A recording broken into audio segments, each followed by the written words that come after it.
And obviously now he's transferring. What was your reaction to that decision? He's going to transfer to a junior college. Said he's going to go try to see if he can play somewhere else. So we support him in his decision. He was in a really good battle with both Wilton and Dorian, and actually was the two quarterback for the last 2 weeks. So and it's still in the process, but felt like he wanted to go play now, and so he said he's going to transfer to a junior college. So where does that leave your quarterback depth, would you say? Same. I mean, just like a guy has an injury, so he's just not here. So everybody, we still have Dorian, still have Wilton, still have Matt, still have Austin, and still have Josiah. So there's just one last guy at that position. We saw Wilton increase his activity last week. Is he pretty much full go now? I don't know. Maybe that's a better question for him to say because I haven't really gone through it. But he's done more. So you're right in saying that his activity has increased, but we haven't really asked him if he's full go, not full go. So.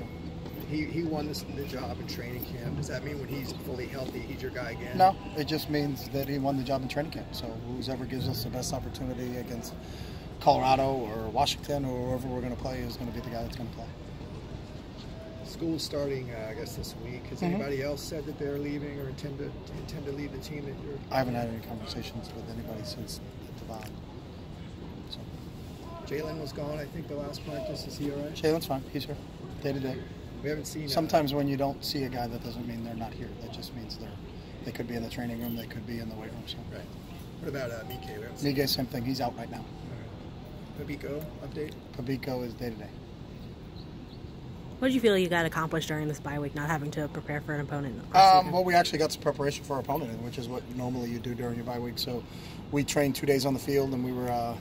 It's a shorter week, so they really only had Saturday off. So we were out Tuesday through Friday. They had 2 days with our strength and conditioning coaches, running and lifting, and then 2 days with us. So just trying to get a jump on our next opponent and getting ready for Colorado. What problems did Colorado bring you? Colorado's a good football team. They're really well coached. I think Mike has done a great job there. They're very sound in their schemes, both offensively and defensively. So, you got to account for everything. There's no gimmies when you're playing Colorado. I think it's a really sound system that he has in all three phases. So they're going to make you earn everything you get. What do you think of Montez, the quarterback? Very athletic. He's big. He's a 6'5" kid. I saw him at media day. I didn't know he was that big physical kid. Is a thrower, really wants to, can beat you with his feet, but really wants to throw the football. So he's really dangerous from that standpoint because he has the ability to keep plays alive, but he can keep plays alive and then throw the ball deep over the top. So he's kind of the whole package when you're trying to defend a quarterback.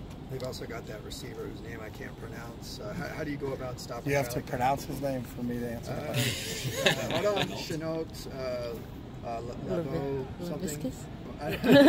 Chenault is his last name. Junior. I know exactly who he is. Okay. I started to hear you say it, so I didn't butcher it. He's talented. They play him all over the place. They play him inside, they play him outside, they play him as a Wildcat quarterback. He's big, he's physical. I think he's listed at 6'2", 220. He looks all of that.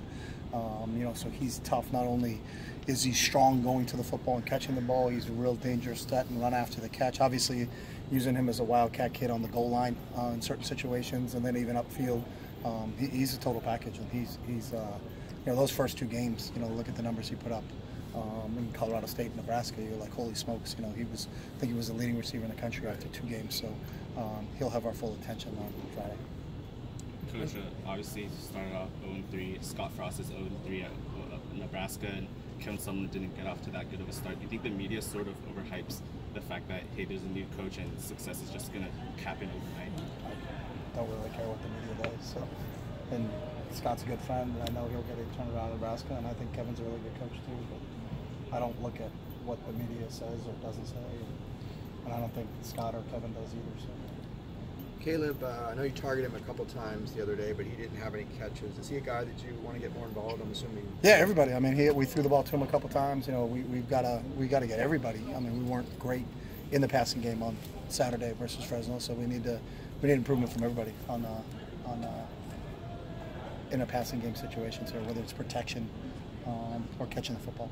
Seemed like you used Caleb more in kind of blocking situations. You lined up in the backfield next to Devon. How do you think he did in those situations? He did a good job.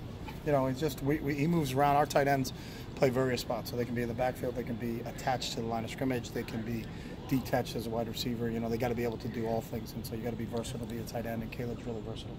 You got those 3 true freshman D linemen and Mafi and Otito and Tyler Manoa. What have you thought about them, kind of their progression? I think they've done a really nice job, and you can see them. They're a lot more comfortable in week 3 than they were in week 1, and they're progressing and getting better each week. So, you know, they're 3 kids that have size. You know, they've got the physical attributes, and now they're just learning to make that adaptation from the high school player to a college player. You had a bunch of assistants out, I think, recruiting the last couple of days. How's recruiting going right now, would you say? It's good. You know, it's an evaluation period, so you get an opportunity to get out, and everybody does the same thing during your off week, during your improvement week, that you get an opportunity to get out and get a couple days in. We're allowed X amount of days to evaluate this in the fall, and we're going to take advantage of those when we have an opportunity to. So it's going well. Thank you. All right, thanks.